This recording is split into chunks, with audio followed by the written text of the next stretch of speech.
अस्सलाम वालेकुम वरहमतुल्लाहि वबरकातुहू। शाद स्टडी हब चैनल में आपका इस्तकबाल है। मैं मोहम्मद दिलशाद आपकी खिदमत में हाजिर हूँ। 8वीं जमात के निसाब में शामिल अपनी ज़बान का चौथा सबक लेकर आज के सबक का उन्वान है लो फिर बसंत आई। ये एक नज़्म है। पहले हम इस नज़्म को पढ़ेंगे, उसके बाद इसकी तशरीह करेंगे और फिर इसके सवालात हल करेंगे हम। लो फिर बसंत आई, चलिए शुरू करते हैं।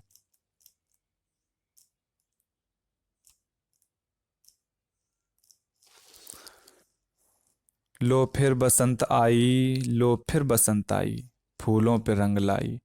चलो बेदरंग लबे आबे गंग, बजे जल तरंग। मन पर उमंग छाई, फूलों पे रंग लाई।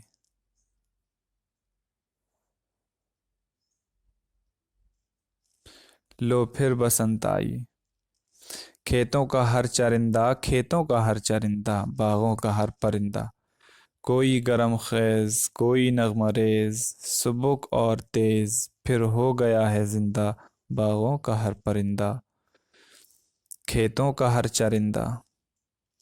फूली हुई है सरसों, फूली हुई है सरसों, फूली हुई है सरसों।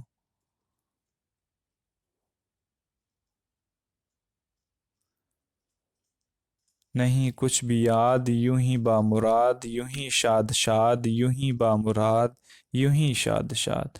गोया रहेगी बरसों, भोली हुई है, भोली नहीं फूली हुई है सरसों, फूली हुई है सरसों।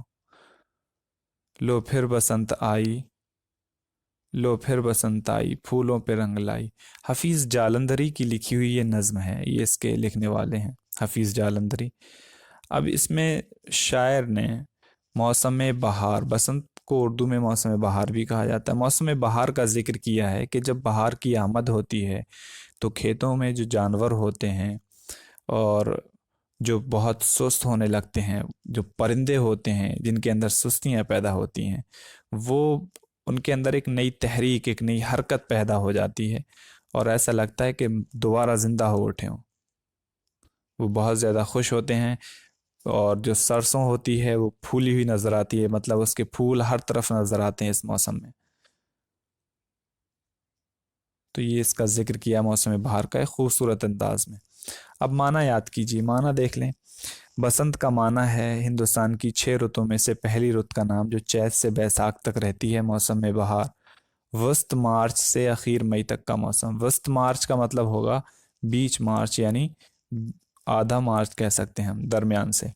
दरंग का माना है देर, बेदरंग बगैर देर किए, बिला झिझक झिझक। लबे आब गंग, दरियाए गंगा के किनारे। जल तरंग एक बाजे का नाम जिसे प्यालों में पानी भरकर तीलियों से बजाया जाता है। हर प्याली में पानी की मिकदार अलग अलग होती है। मन का माना है दिल या फिर जी, और उमंग का माना है जोश वलवला। चरिंदा का माना चरने वाला, गरम खेस तेज चलने वाला। यहाँ मुराद उछल कूद कर करने वाला है। नगमा रेज सुरीली आवाज में गाने वाला, चहचहाने वाला। सुबुक का माना है हल्का नाजुक लतीफ। सरसों का माना है राई। बा मुराद का माना है मुराद पा हुआ, मुराद पाया हुआ जिसकी मुराद पूरी हो गई हो। शाद का माना है खुश। सोचिए और बताइए, बसंत आने पर लोग गंगा के किनारे क्यों जाते हैं? पहला सवाल है।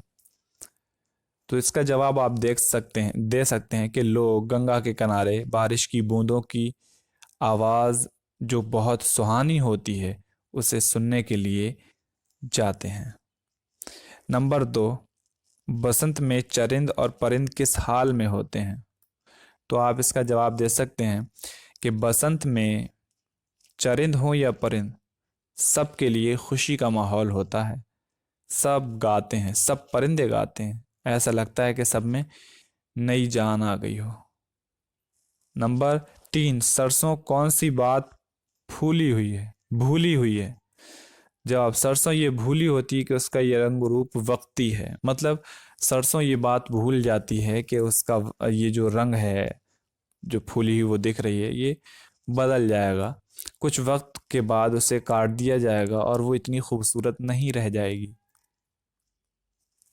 सवाल नंबर 4 देख लें। बसंत का मौसम कब आता है? जवाब, बसंत का मौसम सर्दी के बाद आता है। खेतों का हर चरिंदा, बागों का हर चरिंदा, गोया रहे कि बरसों भोली हुई है सरसों। तो ये मिसरे मुकम्मल होगा। उसके बाद नीचे लिखे हुए लफ्ज़ों को अपने जुमलों में इस्तेमाल करो। उमंग, उमंग, चरिंदा, सुबुक, शाद और बामुराद।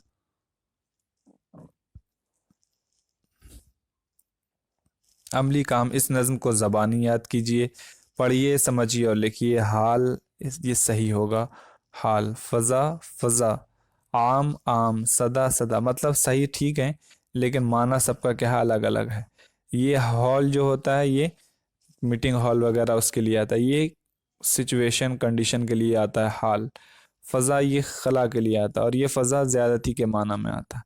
आम ये जो कॉमन हो उसके लिए आता है। आम ये फल का नाम है। सदा सीन से ये इसका माना होता है हमेशा। सदा स्वाद से इसका माना होता है पुकारना। तो ऊपर दिए गए लफ्ज़ों के माना और इमला मुख्तलिफ हैं। ऐसे अल्फाज जिनके माना और इमला मुख्तलिफ लेकिन आवाज़ एक हो वो हम आवाज़ अल्फाज कहलाते हैं। मुताले के दौरान आने वाले ऐसे अल्फाज की फहरिस्त बनाइए। अब गौर करने की बात है, हफीज़ जालंधरी ने मनाज़िर फ़ितरत और मौसम पर बहुत से गीत और नज़में लिखी हैं। इन नज़मों को तरन्नुम से पढ़ा जाए तो एक ख़ास लुत्फ़ आता है। इस नज़्म में लब और आप के साथ इजाफत लगी हुई है। इजाफत उस ज़ेर को कहते हैं जो दो लफ्ज़ों के दरमियान पहले लफ्ज़ के आखिर में लगाया जाता है। गौर कीजिए कि इजाफत के इस्तेमाल के बाद माना किस तरह अखज़ किए जाते हैं। मसलन आबे गंग का माना होगा गंगा का पानी। लबे आब गंग दरियाए गंगा के किनारे आबाद है। तो इस तरह से हम इसे मुकम्मल कर सकते हैं। उम्मीद है ये सबक आपको समझ में आ गया होगा। किसी भी तरह की कोई दिक्कत पेश आती है तो कमेंट बॉक्स में ज़रूर पूछें। तब तक के लिए आप अपना ख्याल रखें। मिलते हैं आपसे अगली वीडियो में नए सबक के साथ। अल्लाह हाफिज़।